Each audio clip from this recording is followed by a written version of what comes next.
Welcome to my chapter concept for Dead by Daylight, Death Before Dishonor. This chapter comes with a new killer, 2 new survivors, their unique perks, and a new map, the Damned Arena for the decimated Borgo realm. This map would be based upon a Gladiator Coliseum.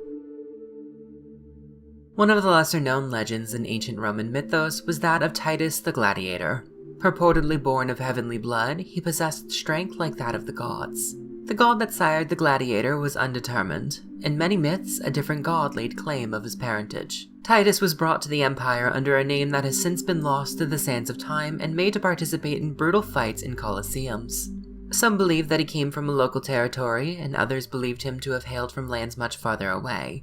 No one seems to know his origins, only knowing the man he became. His strength garnered much fascination as he laid waste to the foes placed before him, soon earning him the new name of Titus. Many records detail his thirst for violence as though it was his lifeblood.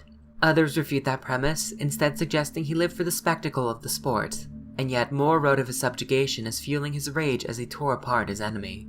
Historians have been perplexed by this figure. Despite the varied and inconsistent depictions of him across dozens of tales, there yet remained one constant.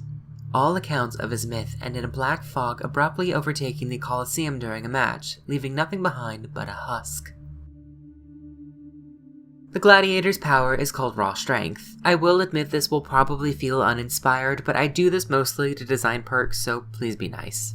The Gladiator is a stance switcher with 2 modes, Attack Posture and Defense Posture. In Attack Posture, the Gladiator moves at a standard speed of 4.6 meters per second, a normal N1 killer speed. In this stance, the Gladiator can press M2 to enter Grapple Mode. While in Grapple Mode, the Gladiator's basic attack is swapped for a grappling lunge that can grab survivors. If he successfully grabs a survivor, the Gladiator stands still and can throw them like Wesker to injure them against collisions. Unlike Wesker, however, there is a brief window to aim the throw.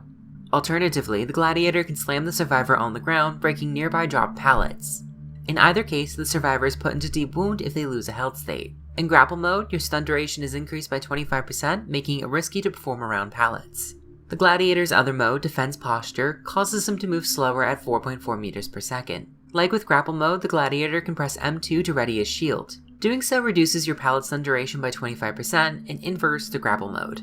In Shield Mode, you can perform a technique called the Bull Rush. This is very similar to Hillbilly's Chainsaw. There's a brief acceleration period, but you otherwise are able to cover long distances quickly with limited turning. Bull Rush can also break drop pallets at its top speed. Unlike Hillbilly's Chainsaw, however, breaking a drop pallet does not stop the rush. Additionally, survivors hit by the Bull Rush are instead launched as if thrown instead of being downed instantly. This power is something of a rehash of many that we already know, but I'm hoping this combination of novelty, mobility, and simplicity would make the Gladiator a fun killer to play as and against. The Gladiator comes with 3 unique perks. His first perk is Rigged Match. This perk causes some of the pallets that spawn at the start of the match to become fragile pallets, which break immediately when dropped. This can weaken many loops and even eliminate a god pallet. Survivors must play for stuns or else they'll be vulnerable to an attack. Because fragile pallets are visually very similar to regular pallets, all players see the auras of fragile pallets at the start of the game in order to provide information on their approximate location. This helps allow both sides to play pallets accordingly. In order to equalize the perk's effectiveness across maps, I've decided a percentage-based approach should be employed.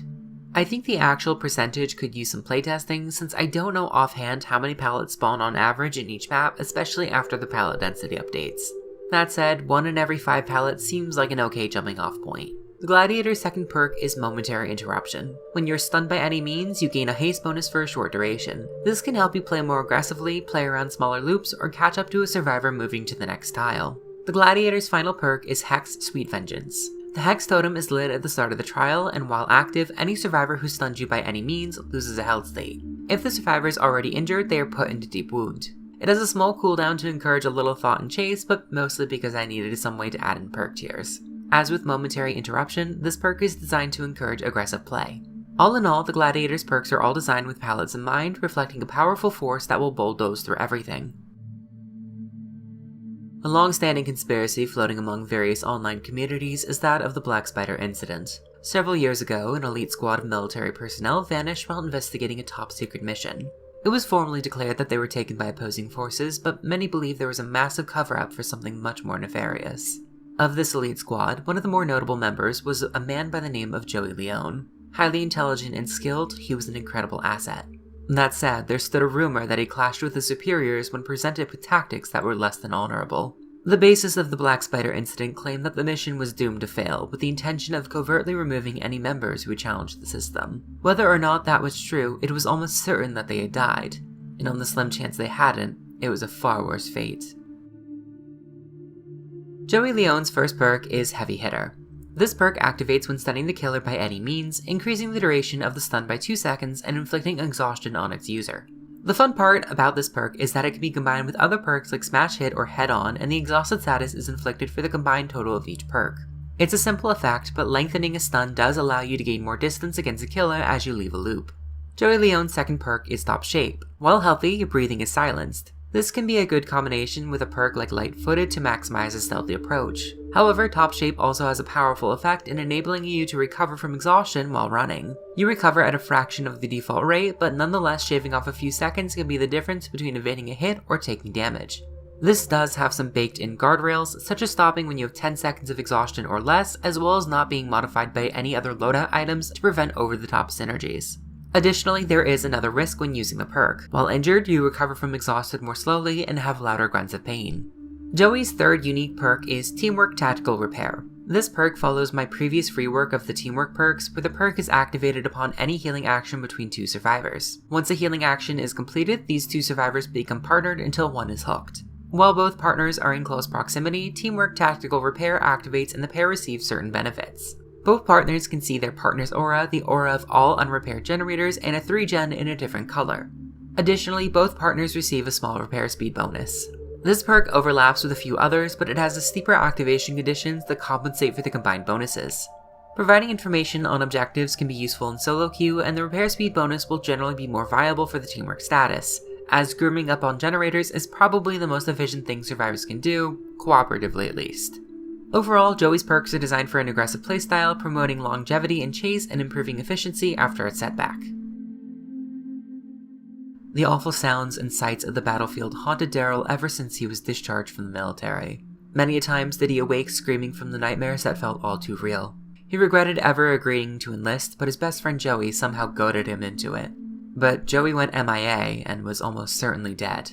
It was common for Darrel to dream of all the gruesome ways in which Joey could have died, but one such nightmare, the worst one of them all, did not involve a dead Joey. Instead, he and Joey were together, running from a bloodthirsty monster as others were gouged on steel and hanging from above. On a crisp autumn night, he had this terrifying vision once more. He awoke with a start as he always had, but it seemed that the nightmare did not end.